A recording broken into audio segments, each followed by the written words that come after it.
The lord. మన జీవితంలో కొన్ని సందర్భాలలో కొంతమంది మనకు విరోధముగా మాట్లాడేవారు ఎదురవుతూ ఉంటారండి. మనకు విరోధముగా వారు ప్రవర్తిస్తూ ఉంటారు. మన స్థాయిని దిగజార్చడానికి వారు ప్రయత్నిస్తూ ఉంటారు. అంతేకాకుండా మన ఎదుగుదలను అడ్డుకోవాలని చెప్పి వారు పలు విధాలుగా కష్టపడిపోతూ ఉంటారండి. ఇటువంటి వారు ప్రతి ఒక్కరి జీవితంలో ఎదురవుతారు. ఇటువంటి వారి వలన మనకు బాధ తప్ప ఇంకేమీ ఉండదు. కానీ ఈ దినాన్ని దేవుడు ఒక గొప్ప వాగ్దానము ద్వారా ఇటువంటి పరిస్థితులలో ఉన్న వారితో మాట్లాడుతూ ఉన్నారు.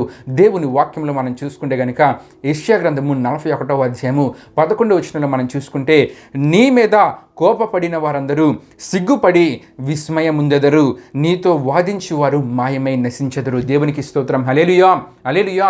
ఈ వాగ్దానాన్ని దేవుడు ఇశ్రాయేలీయులకు యెషయా ప్రవక్త ద్వారా ఇస్తూ ఉన్నారండి. ఆ సందర్భానికి ఇశ్రాయేలీయుల పరిస్థితి మనము ఆలోచిస్తే గనుక, ఇశ్రాయేలీయుల చుట్టూ ఉన్న దేశాలు ఇశ్రాయేలీయులను అణిచివేయాలని చెప్పి వారు పలు విధాలుగా ప్రయత్నిస్తూ ఉన్నారు. కానీ దేవుడు ఇశ్రాయేలీయులకు ధైర్యం ఇస్తూ ఒక మాటను ముందు చెప్తూ ఉన్నారు. యెషయా గ్రంథం 41:10 చదువుకుంటే గనుక, మీరు భయపడకండి, మీరు దిగులు చెందకండి, నేను మీకు సహాయము చేస్తానని చెప్తూ మనము ధ్యానించుకుంటున్న వాగ్దానపు మాటను కూడా అదే సందర్భంలో దేవుడు యెషయా ప్రవక్త ద్వారా ఇశ్రాయేలీయులకు తెలియజేస్తూ ఉన్నారండి. ఏమని అంటూ ఉన్నారంటే, నీ మీద కోపపడిన వారందరూ సిగ్గుపడి విస్మయముందెదరు, నీతో వాదించువారు మాయమై నశించెదరని. దేవునికి స్తోత్రం. హల్లెలూయా, హల్లెలూయా. ఎవరైతే మిమ్మల్ని అణిచివేయాలని ప్రయత్నిస్తూ ఉన్నారో, ఎవరైతే మీకు విరోధముగా ప్రవర్తిస్తూ ఉన్నారో, ఎవరైతే మీకు విరోధముగా మాట్లాడుతూ ఉన్నారో, వారి విషయమే మీరు భయపడకండి, మీరు దిగులు చెందకండి, నేను మీకు సహాయం చేస్తాను. ఈ విధంగా ప్రవర్తిస్తానన్న వారందరూ సిగ్గుపడేలా వారికి అటువంటి పరిస్థితులను నేను కలుగు చేస్తాను.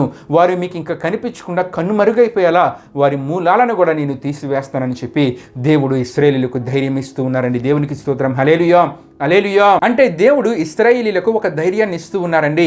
మీరు ఒంటరిగా లేరు, నేను మీకు తోడుగా ఉన్నాను, నేను మీకు తోడుగా ఉన్నాను కాబట్టి మీరు దేనికి భయపడకండి, దిగులు చెందకండి, నేను మీకు సహాయం చేస్తాను. ఎవరైతే మీకు విరోధంగా ఉన్నారో వారు సిగ్గుపడేలా వారికి అటువంటి పరిస్థితులను నేను కలుగు చేస్తానని ప్రియమైన దేవుని బిడ్డలారా, ఈ వాగ్దానం ద్వారా దేవుడు మనతో కూడా మాట్లాడుతూ ఉన్నారండి. ఈ దినాన్ని మన జీవితాలలో కూడా ఇటువంటి పరిస్థితుల్లో ఉన్నామేమో, మన జీవితాలలో కూడా ఇటువంటి వారి ద్వారా బాధపడుతున్నామేమో, మనం ఏ పని చేసినా సరే మనకు విరోధముగా మాట్లాడేవారు, మనకు విరోధముగా ప్రవర్తించేవారు, అంతేకాకుండా మన స్థాయిని దిగజార్చాలని, మన ఎదుగుదలను అడ్డుకోవాలని పలు విధాలుగా ప్రయత్నించేవారు మన జీవితాలలో కూడా ఉంటూ ఉంటారు. కానీ దేవునికి మనం ప్రార్థించినట్లయితే దేవుడు అంటూ ఉన్నారు, మొట్టమొదటిగా ఏం చేస్తానంటూ ఉన్నారంటే, వారు సిగ్గుపడేలా పరిస్థితులను కలుగు చేస్తారంట. ఎవరైతే మిమ్మల్ని ఏలన చేస్తూ ఉన్నారో, ఎవరైతే మిమ్మల్ని తక్కువగా మాట్లాడుతూ ఉన్నారో, వారు సిగ్గుపడేలా అదే స్థానంలో ఒక గౌరవాన్ని, అత్యున్నత స్థితిని దేవుడు దయచేస్తానంటూ ఉన్నారండి. దేవునికి స్తోత్రం. హల్లెలూయా, హల్లెలూయా. అంతేకాకుండా దేవుడు ఇంకా ఏమంటూ ఉన్నారంటే, మీకు విరోధముగా ఉన్నవారు కనుమరుగైపోతారని దేవుడు అంటూ ఉన్నారు. అంటే దేవుడే వారి సంగతి చూసుకుంటారు, మనం భయపడవలసిన అవసరం లేదండి. గనుకనే ప్రియమైన దేవుని బిడ్డలారా, దేవుని వాక్యంలో మనం చూస్తూ ఉంటాం, హిజ్కియా రాజు కాలంలో యూదా ప్రజలను, హిజ్కియా రాజును సన్హెరీబు రాజు తక్కువగా చూశాడండి, తక్కువగా మాట్లాడాడండి.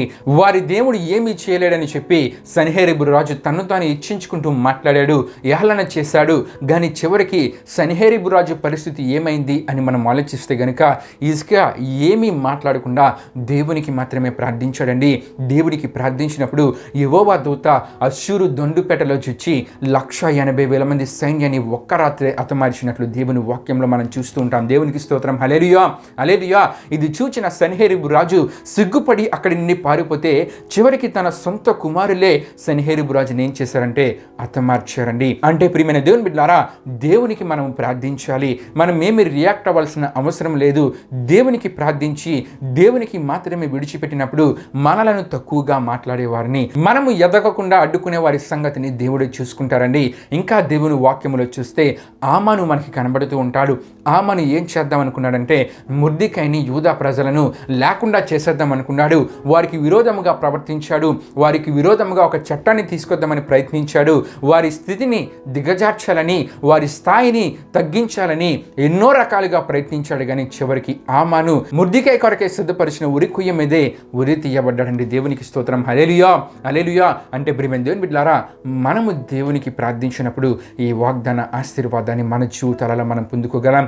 మన గురించి ఎవరు తక్కువగా మాట్లాడినా, మనకు విరోధంగా ఎవరు ప్రవర్తించినా, విరోధంగా ఎవరు మాట్లాడినా, మన ఎదుగుదలను అడ్డుకోవాలని ఎవరు ఎన్ని విధాలుగా ప్రయత్నించినా సరే, మనలో ప్రార్థనా జీవితం ఉంటే ఉంటే గనుక మనము భయపడవలసిన అవసరం లేదు, దిగులు చెందవలసిన అవసరం లేదు. మనము ఒంటరిగా లేమండి, మనకు దేవుని తోడు కాపుదల ఉంది. కాబట్టి ఎవరైతే మన విషయం ఈ విధంగా ప్రవర్తిస్తూ ఉన్నారో వారు సిగ్గుపడేలా అత్యున్నత స్థితిలో దేవుడు మనల్ని నిలబెడతానని ఈ వాగ్దానం ద్వారా మాట్లాడుతూ ఉన్నారు. ఇంకా విరోధంగా ప్రవర్తించినట్లయితే వారు కనుమరుగైపోయేలా దేవుడు చేస్తారంట.